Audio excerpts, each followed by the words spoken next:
morning, Warzone kids. It's a clear day on the trail to the western lands here in Vermont. It's 5 degrees. It's been very cold the last few days.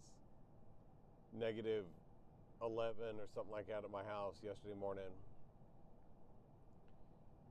Warzone kids is my term for those of us like myself. I'm a child sex abuse survivor.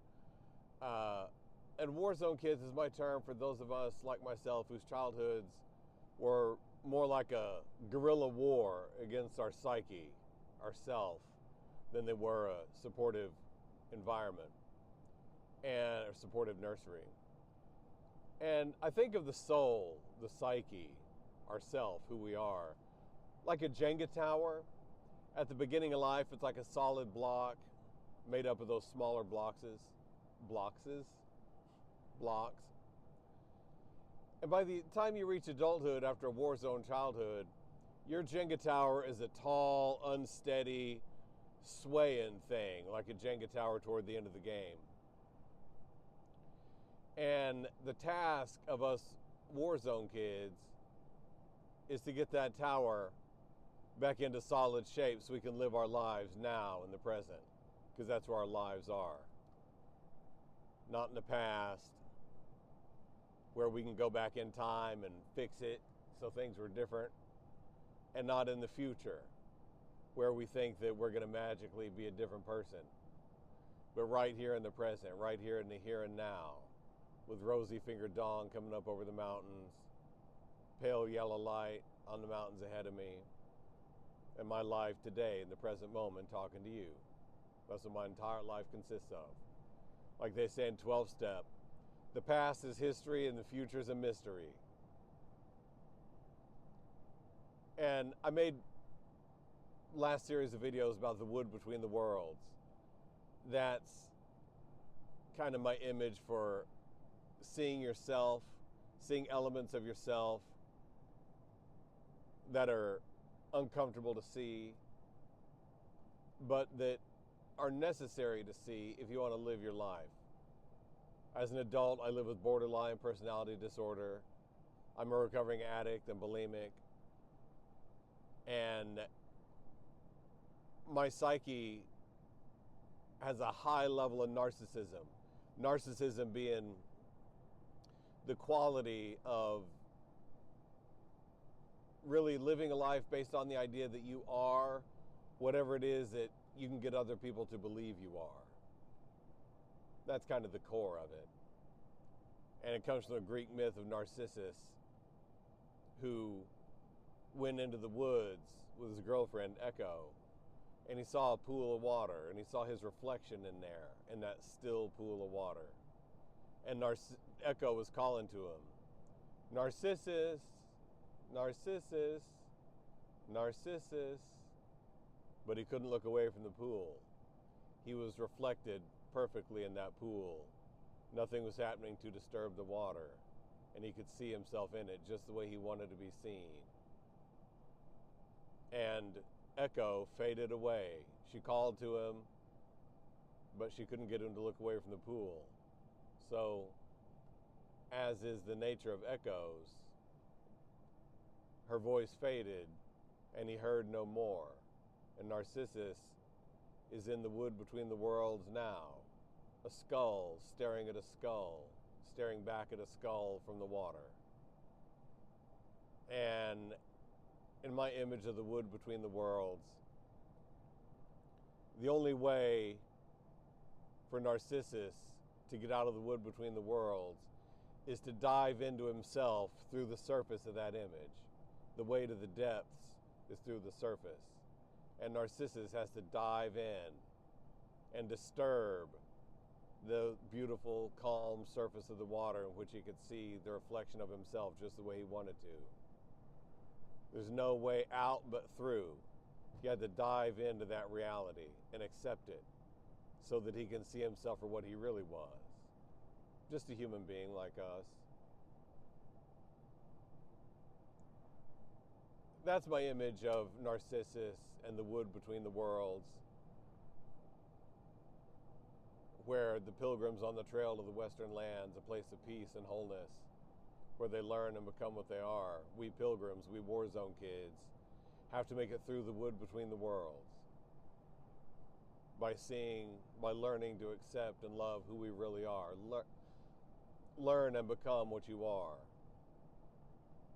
That's my motto in life, really, from the Greek poet Pindar. Gnoi hoios esimathon. From his Pythian Ode number 2, for those of you following along. Learn and become what you are. It's relatively easy to develop the willingness to see your strengths. Although, you know, when you live a war zone kid life and your childhood was spent learning to hate yourself and be alienated from yourself and divorced from yourself and alone and isolated and living in the dark blackness of outer space, such as this guy's, it can be very difficult to see your strengths. But the reward for that willingness is more obvious. Because whenever you can look at yourself and see what your strengths are, it kind of feels nice. Well, the rewards for seeing your damage, your weakness, the degree to which I am Narcissus, and the degree to which I've gone through life seized by the dynamics of borderline personality disorder, impulsivity, wildly swinging emotions, a tendency to feel betrayed, splitting, black and white thinking, all that stuff. Well, it ain't that easy to see. And a lot of us war zone kids have Jenga towers that are shaped like borderline personality disorder or narcissistic personality disorder or antisocial or histrionic or anything that ends with a PD, personality disorder. That's just a description of our Jenga tower, is how I see it. Well, the reward, what's Narcissus' reward for refusing to look away from the pool? His reward for wallowing and indulging himself in the beauty of the look that he saw reflected in that pool, his reward was an eternity of staring at that reflection and never getting down through the surface of himself. His reward was death. His reward was going to his grave, a skull staring at a skull that was staring back at a skull. That was his reward for preferring the pleasing illusion of the self that he saw reflected in those around him to the reality of himself which lay through the depths, which lay through the surface. It's a painful thing to disrupt that image in order to get through the surface into the depths. Narcissus, somehow or another, had to develop the willingness, would have had to develop the willingness to disrupt the waters that reflected that image of himself back to himself. Narcissus himself did not develop that willingness, and that is why Narcissus himself is still there in the wood between the worlds. A skull, staring at a skull, staring back at a skull. Well, if we want life, war zone kids, if we want to live, we need to find in ourselves the courage to disrupt the waters by diving through the surface into the depths of who we are and develop the willingness to see ourselves for who we really are. That is a difficult willingness to come by. And if you yourself are in a relationship with someone who lives in the throes of borderline or narcissism, BPD or NPD, good luck.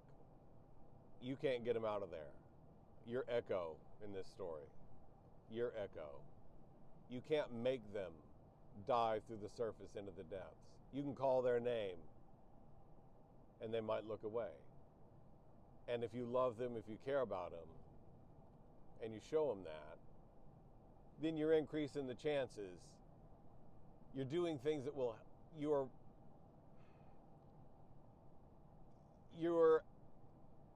love and care for that person in your life who suffers from borderline or narcissism.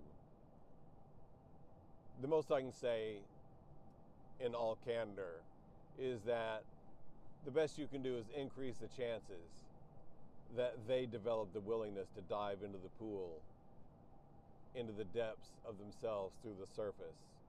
That's all you can do. It's not on you. There's no magic that'll make it happen from the outside. When it does happen from the inside, there's no magic more powerful. But like all magical incantations, the wizard or the witch has to be the one that says them. I don't know if that metaphor works, but I'm going to stick with it. And it ain't easy because it's extraordinarily painful to disrupt that image. You have a way of thinking about yourself that you've been developing your entire life. Every time you look in the mirror, it's a plain fact that the same self looks back at you. That's our experience of it.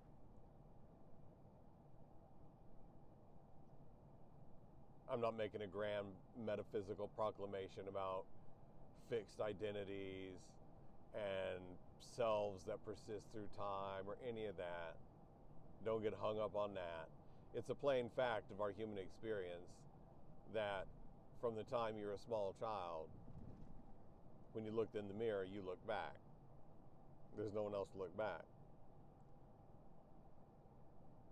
This is true even if you have a deeply fractured personality and you can't always remember who it was that looked back. Whoever looks back is you. That's all I mean. It's a difficult thing to jump in through the pool and disrupt that reflection. It's very painful. I can remember the day, the moments in my life when I dove through the pool. I've told a few of those stories several times. Feeling like my skull was cracking open. Narcissism was oozing out. Feeling like my skull cracked open because I was beating it on that reflection of myself, or I was being attacked by my own reflection, something like that. But no, you just have to dive in and you'll get through. Let me tell you, the rewards for you, the reward of diving through the surface and developing the willingness to see yourself. And maybe someone sent you this video because they care about you and you're the one suffering from borderline or narcissism, but you can't tell it. If someone sent you this video, it may well be because they can see you from the outside and they care about you. And they don't want you to go to your grave like Narcissus, staring at yourself in the mirror of that pool. The reward for staring at your own reflection is death. That's the reward for that. The reward for experiencing the acute pain of diving through the surface and the terror that you're going to drown and the terror of witnessing yourself in your full actuality as a human being. The reward for that is the Western lands. The reward for that is life. The reward for that is learning and becoming who you are.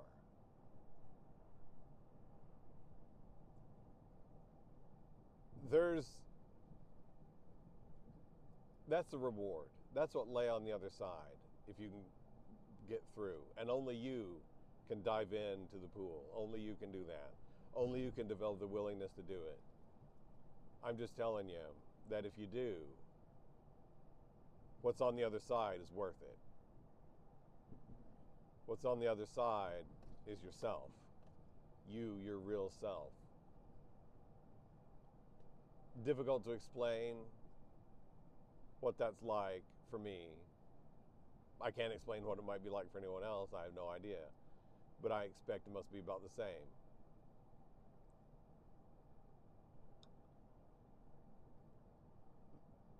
There's a image.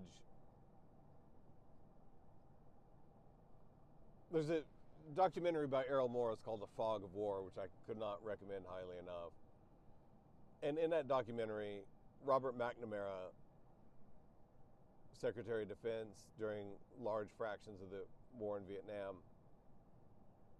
tells a story about a phone call between President Kennedy and Khrushchev, General Secretary of the Communist Party of the Soviet Union, in 1960, or maybe it was 61. They were having a big ruckus over missiles in Cuba. And the two countries were at the brink of war. And the two leaders are trying to avert that. Isn't that a nice thought?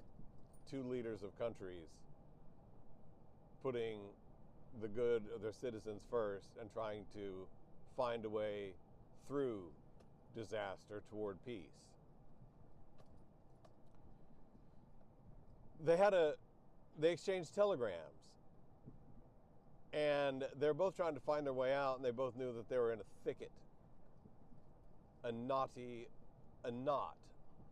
And in fact, that's the metaphor that Khrushchev used. He wrote President Kennedy that they were standing at the brink of war, and they each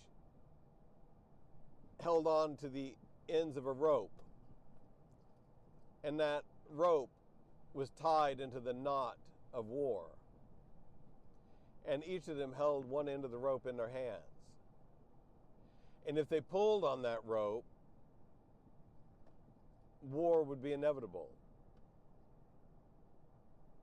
And Khrushchev was a veteran of World War II, or at least he was alive through it. I do not know if he served in the military or if he was a party official at the time.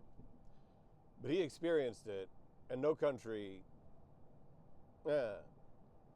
it's hard to find a country more devastated by the war. It's hard to find a victor of World War II that was more devastated than the Soviet Union. 27 million dead, something like that. And Khrushchev said to Kennedy, "You and I have seen war, and we know how wars end. They end with tanks rolling through towns. They end with devastation and desolation. That's how they end. They often begin other ways. Most wars begin when a large group of people has a great idea and they know they're right and they have good intentions. That's how a lot of wars start. That's why for this war zone kid, the most dangerous thing in the world is a group of people who know they're right and have good intentions, because they'll do anything. That's how wars begin, good intentions. They end with tanks rolling through towns. They end with devastation. Well, at least for me, I have a strong sense in the present moment. I have a strong sense that diving through those reflecting pools that I talked about in the Wood Between the Worlds videos, I myself, this guy, have a strong sense that was really the diving through the wood between the worlds and seeing myself in my narcissism and seeing the desolation that those borderline dynamics, living in the trap of borderline, have brought into my life and the lives of people who I care about and who care about me. I had a very abiding sense that was the end of my war against myself. And that war, I feel, ended with tanks rolling through towns in my psyche. But I have a strong sense that was the end of my war. And I think, like a lot of wars, they end in the exhaustion of all the combatants. They end when the combatants are too exhausted to go on fighting. And in our war against ourselves for Warzone kids, if you're a child sex abuse survivor like I am, you can relate with the idea that the experience of being a child sex abuse survivor is the experience of being at war with yourself. You've got a part of yourself that somehow deep down knows the reality of your life and the reality of what happened to you. And then you got the part of you that has to live in the rest of the world. And you can have a really weird sense that the real world is that part of you that's hidden away that no one can ever see. That's the real you. And the you that lives in the real world is the fake you. That's a recipe for war against yourself.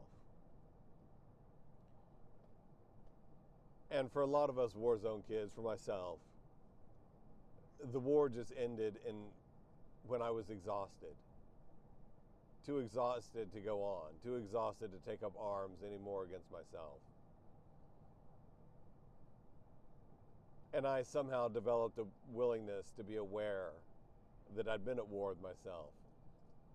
And seeing my reflection in that reflecting pool in the wood between the worlds, seeing the borderline dynamics and the devastation that I had caused myself by living in those dynamics, seeing my borderline shaped Jenga tower and the reality of the life that I'd made by living in the throes of those dynamics, and seeing the shape of my narcissism shaped Jenga tower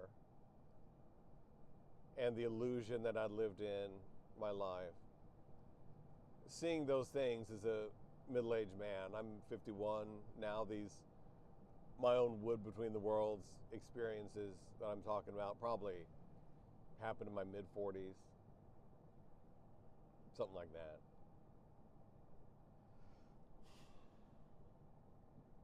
That was it. You know, that was it for me. I couldn't go on anymore. I was exhausted. I couldn't take up arms again. I may have to put on my bug glasses because rosy-fingered dawn is right in my face.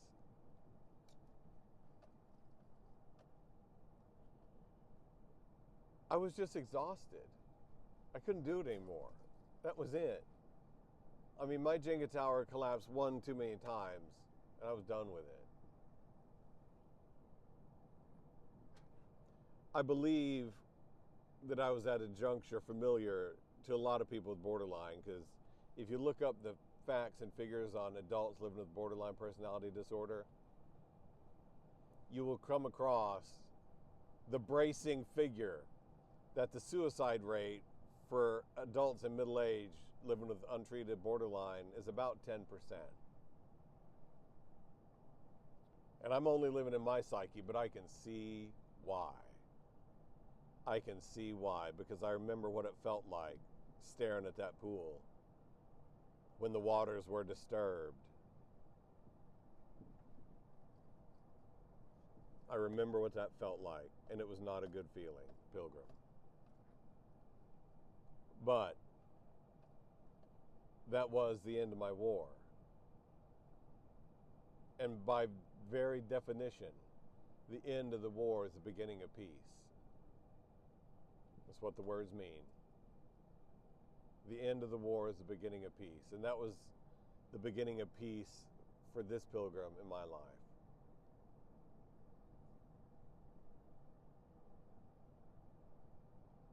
And the reward is overwhelming.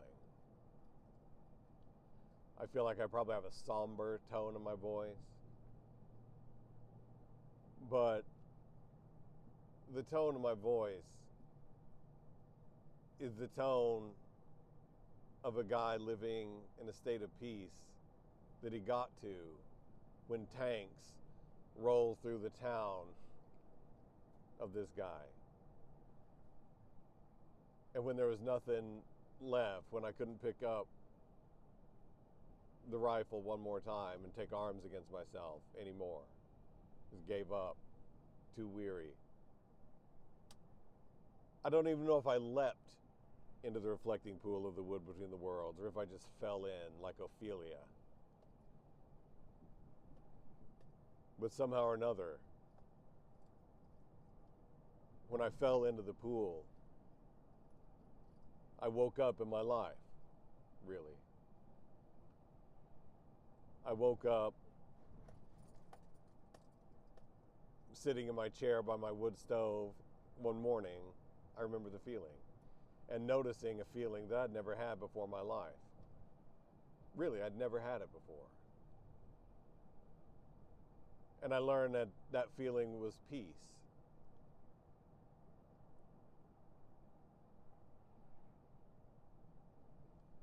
And it would be hard with this somber tone in my voice to feel like I'm doing a very good job of selling it.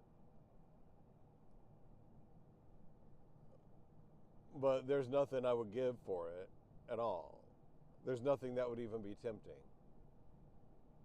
That's why my life looks the way it does now, where it's mostly oriented toward living in the here and now, living at peace with myself.